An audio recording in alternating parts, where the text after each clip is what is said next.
The world market and the world economies, as we see them today, are huddling around between the US Wall Street and the Main Street. And economic pundits are creating their benchmarks around this situation. So the Main Street is very curious to know what is going to be the outcome. Is it going to be a V-shaped recovery, a W recovery, or an L-shaped recovery? Would you be able to give us some light on that? The probability of a V seems to be more pronounced at this point in time. And there are several reasons for that. Firstly, the situation arising out of COVID is actually a shock and it's not a systemic failure.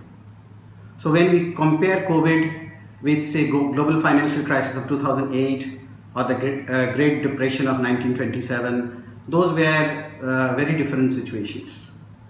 Those were not shocks. So when did we have shock? So we had shock during 9/11. We had shock in 1987 when there was the Black Monday. During those times, if you really look at it and analyze the data, there has been a very significant trend that comes up, which most of the Wall Street or most of the experts are actually missing it.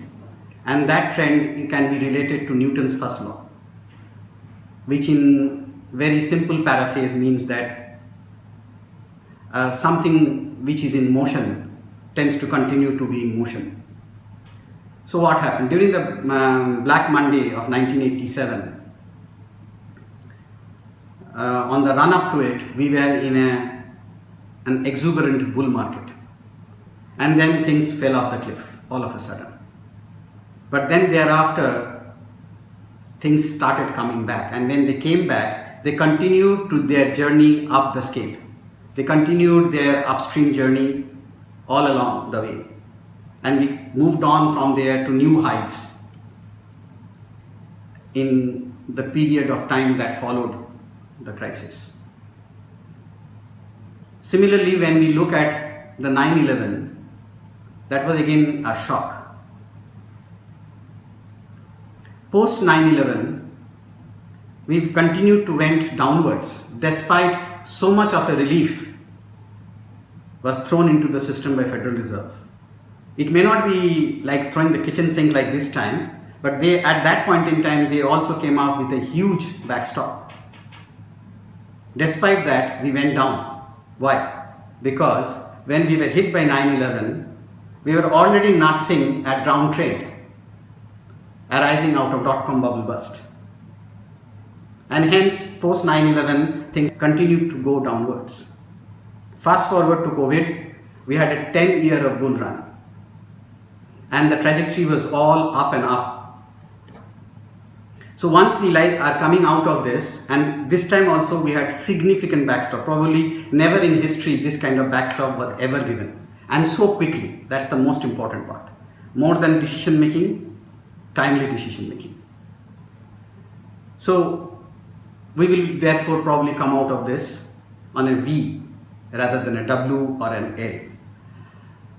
Now there are other factors which makes us believe that this is more a V recovery, at least in the near term. And that is, on the run up to this COVID, if you see, consumer confidence was one of the highest we ever had. And this consumer confidence was on the back of almost an 8% saving rates in America. With this lockdown, if you see, this 8% has actually moved into early teens during March and April numbers that are available with us today, and is expected to get into late teens by the time this stay home orders and lockdown measures are relaxed. We are expecting them to be relaxed in 40 states soon. So this kind of savings rate is quite unheard of. So that gives a significant amount of margin of safety. On the other side, while consumer confidence was so much strong, producer confidence was very much low.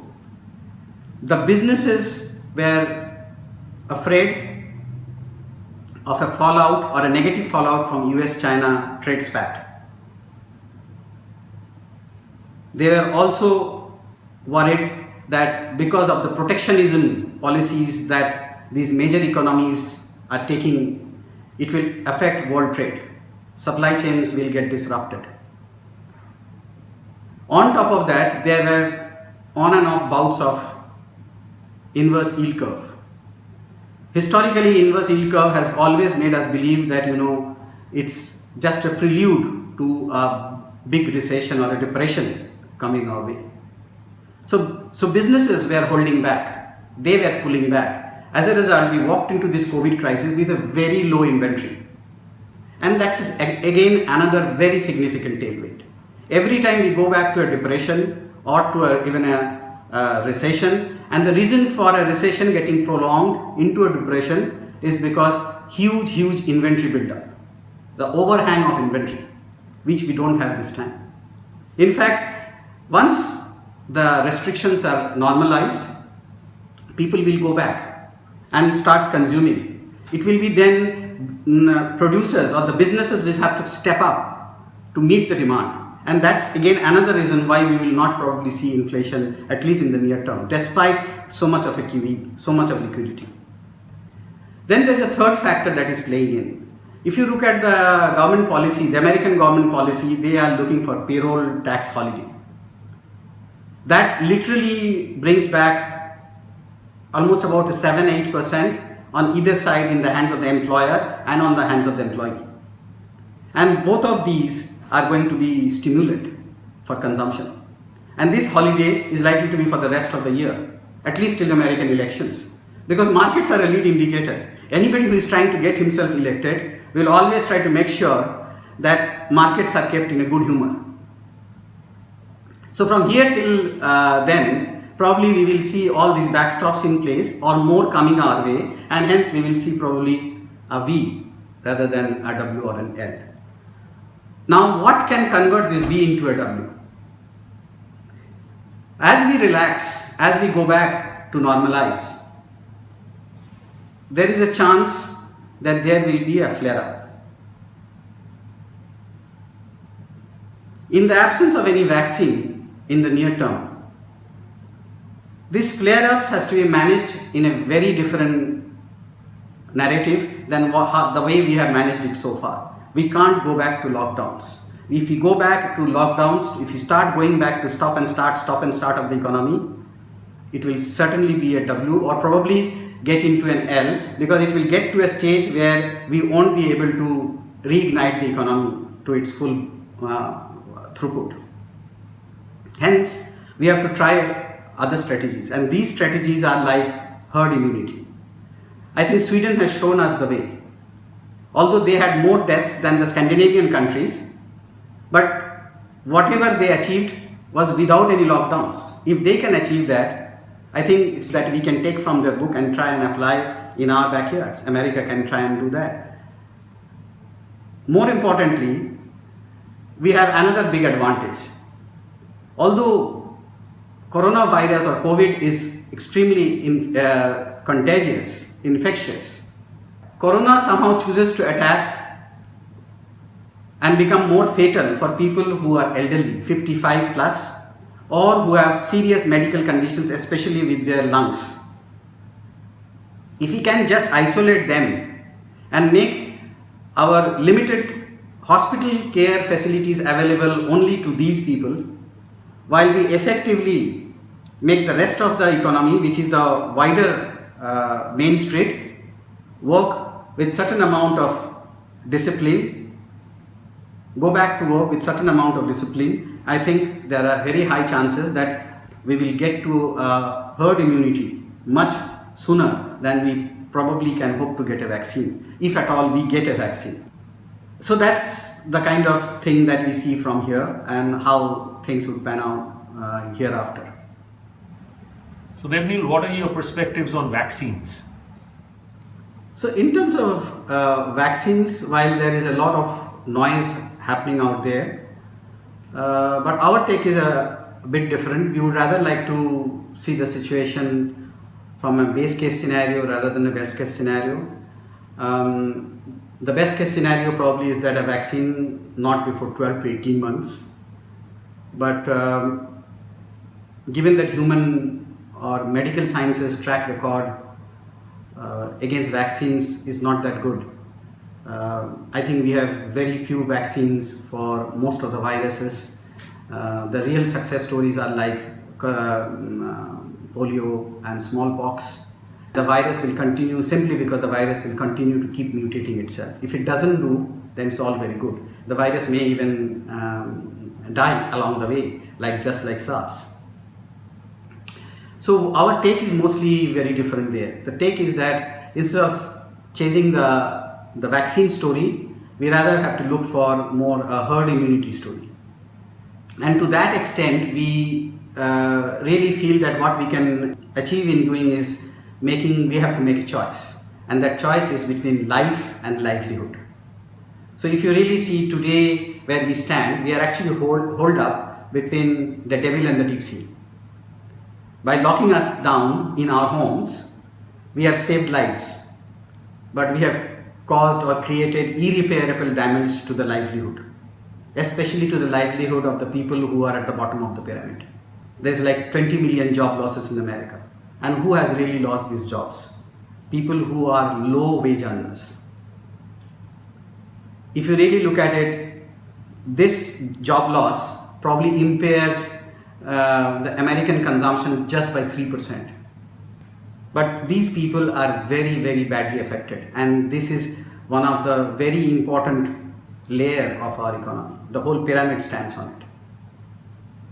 So we can't just let it go just because consumption is less, savings is less, and they are mostly consumer durables rather than consumer discretionary. And hence, we have to really find a way that we preserve, conserve, secure the livelihood of the people.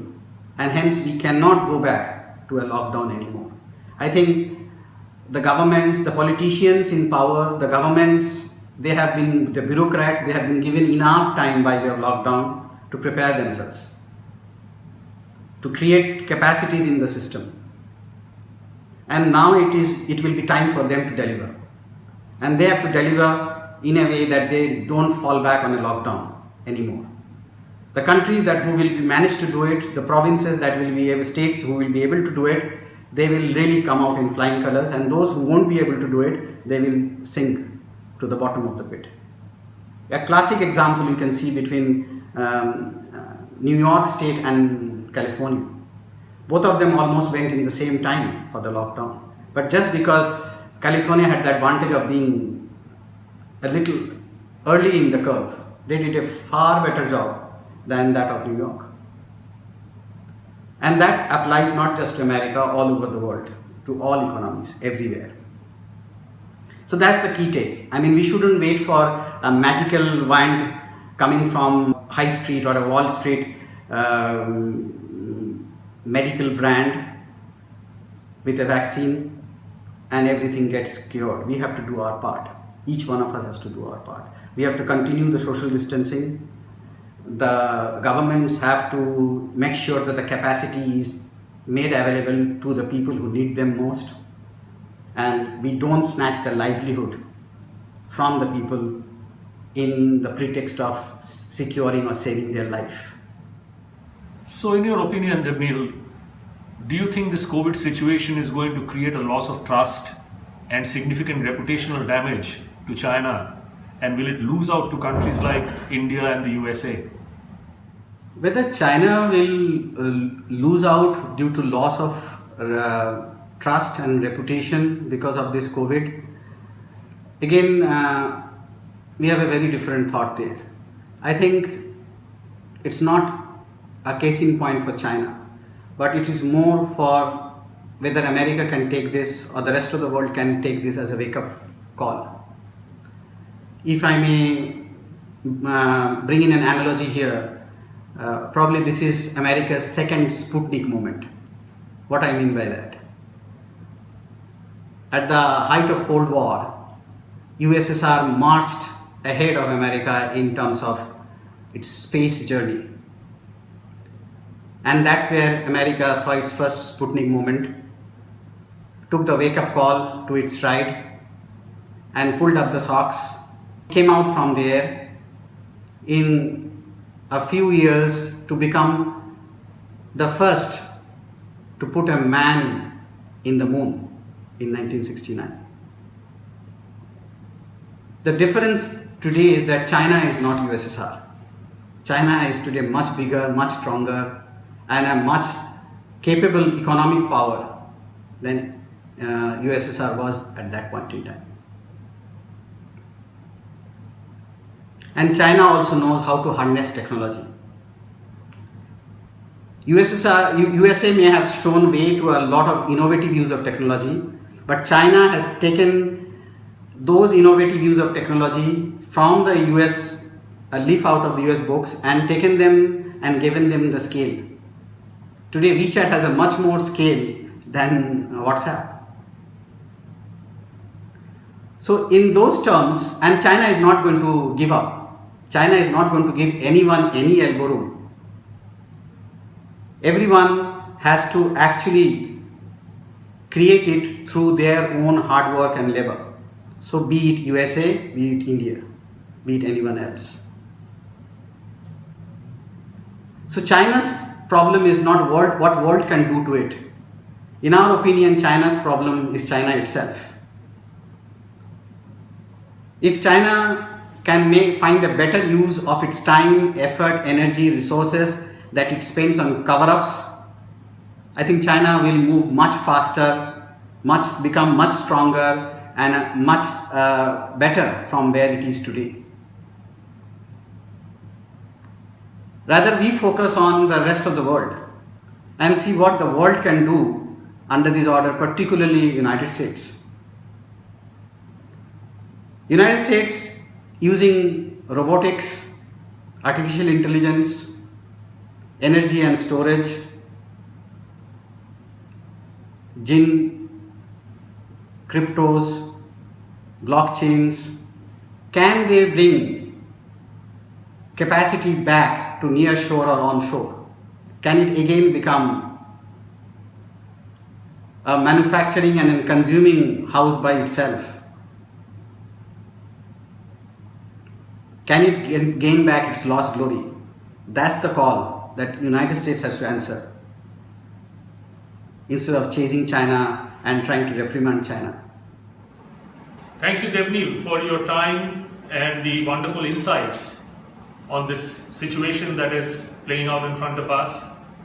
And we hope to see you again in many more such interesting conversations as the situation dynamically changes around us as it emerges. With that note, I would like to say stay safe and see you soon.